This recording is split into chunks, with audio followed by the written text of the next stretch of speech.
देश में मुसलमान नहीं होता तो ये दलित आदिवासी पिछड़े जिंदा नहीं रह पाते। सज्जनों, नोट कर लेना, जिस गांव में मुसलमान है, नोट कर लेना, जिस गांव में मुसलमान है वहां दलित आदिवासी पिछड़े सुरक्षित है, और जिस गांव में मुसलमान नहीं है, एक दानी हिंदू का है, वहां दलितों पर सबसे ज्यादा अत्याचार होते हैं, आदिवासी और पिछड़ों पर अत्याचार होते हैं। मैं नहीं कह रहा हूं, इसकी सीबीआई जांच करवा लीजिए, और अगर मैं गलत बोल रहा हूं, सत्यानंद महाराज को चौराहे पर सबसे पहले फांसी दीजिए। अगर मैं गलत बोल रहा हूं तो भारत का इतिहास उठा के देख लीजिए। अरे मुसलमान इस देश में आया, इस देश के नंगे भूखे गरीब लोगों को जिसकी छांव से बढ़ाते थे, राजा महाराजाओं ने उसको गले लगाया।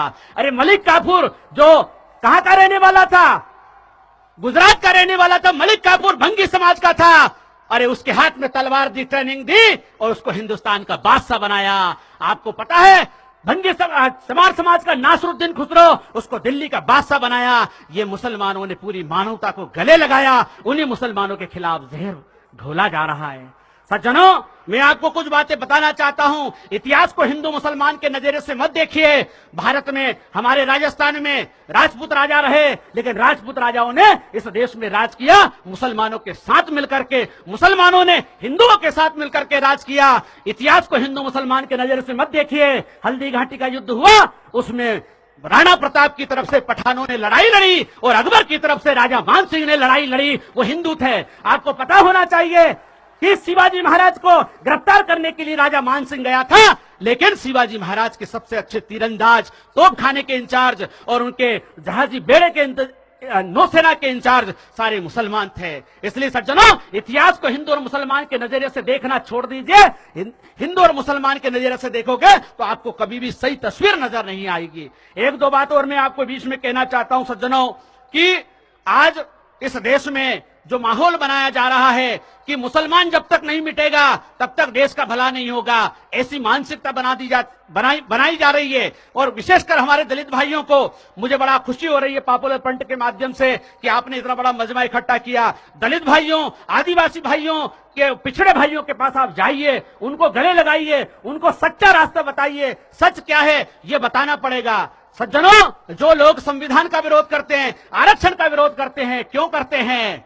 क्योंकि इस देश के दलितों, आदिवासी पिछड़ों के गले में हंडी और कमर में झाड़ू लगाने की प्लान चल रही है। लेकिन वो धर्म के नाम पर चल रही है, वो राम राज्य के नाम पर चल रही है, वो इस देश को सज्जनों, इस देश को बर्बाद करने की प्लानिंग है कि मुसलमान से दलित को लड़ा दो, दलित को मुसलमान से लड़ा दो। अभी पिछड़ा वर्ग का जो हमारा आदमी है वो मुसलमान को दुश्मन मानता है, और एक तरफ मानता है वो दलितों को दुश्मन मानता है, आदिवासियों को दुश्मन मानता है। मेरे गुर्जर, सोंदिया, डांगी, यादव पाटीदार को समझाओ कि तुम्हारा हक अधिकार दलितों ने नहीं खाया, मुसलमान ने नहीं खाया। अरे तुम्हारा 52% अगर किसी ने खाया है तो वो जो हिंदू मुसलमान का टेंशन पैदा करके मंडल आयोग की रिपोर्ट को छुपाने का प्रयास किया है, ऐसे पाखंडियों से आपको सावधान रहने की जरूरत है। सज्जनों, बहुत कुछ बातें हुजूर पाक सल्लल्लाहु अलैहि वसल्लम ने अपने बयान में फरमाया था कि मां की गोद से लेकर कब्र तक इल्म हासिल करो, और इल्म हासिल करने के लिए चीन जाना पड़े तो चीन चले जाओ। अरे मेरे भाइयों, ऐसी सुन्नत और ऐसी सीरत है मेरे हुजूर पाक सल्लल्लाहु अलैहि वसल्लम की, ऐसी हदीसें हैं। अपनी कौम में लीडर पैदा करो, ज्ञानी पैदा करो, विद्वान पैदा करो, पूरी दुनिया का इल्म हासिल करो, राजनीति का, धर्म का, दर्शन का, मनोविज्ञान का, सारी दुनिया की किताबें पढ़ो। और जब आपके पास इल्म होगा तो इल्म की ताकत से जालिम डरता है। इसलिए सज्जनों, इल्म हासिल करो। एक बाबा साहब डॉक्टर अम्बेडकर थे, 33 करोड़ देवता और 24 अवतार मिलकर के भी एक भंगी चमार बलाई बसोड़ बागरी बरमुंडो को विधायक सांसद नहीं बना दिया, लेकिन बाबा साहब डॉक्टर अम्बेडकर के संविधान ने राष्ट्रपति बना दिया। ये कलम की ताकत है। सज्जनों, अंत में सिर्फ ये कहना चाहता हूं, मैंने हिंदू, मुस्लिम, जैन, बौद्ध, पारसी, ईसाई सब धर्मों का अध्ययन किया।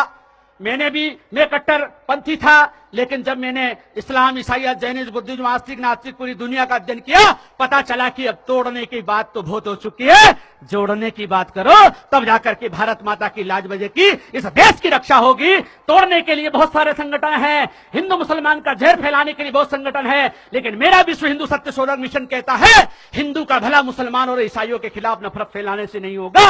हिंदू का भला होगा तो जाति और अंधविश्वास को मिटाने से होगा, और कोई रास्ता नहीं है। इसलिए मेरे हिंदू भाइयों, जाति और अंधविश्वास के खिलाफ आंदोलन चलाओगे तो हिंदू का भी भला होगा, मुसलमान का भी भला होगा, पूरे राष्ट्र का भला होगा। अंत में सज्जनों, मुझे यहां बुला करके इतना धैर्यपूर्वक सुना, सभी को साधुवाद देता हूं, धन्यवाद देता हूं। और विशेषकर पॉपुलर फ्रंट के सम्मान में कहना चाहूंगा कि लोगों को भ्रमित करे उसे स्टंट कहते हैं, लोगों को भ्रमित करे उसे स्टंट कहते हैं, लोगों को जीतने वाले को पॉपुलर फ्रंट कहते हैं, लोगों को जीतने वालों को पॉपुलर फ्रंट कहते हैं। बहुत बहुत साधुवाद, धन्यवाद। आप सभी के कल्याण की कामना करते हुए मैं अपनी वाणी को यहीं पर विराम देता हूं। बोलिए मेरे साथ, हिंदुस्तान।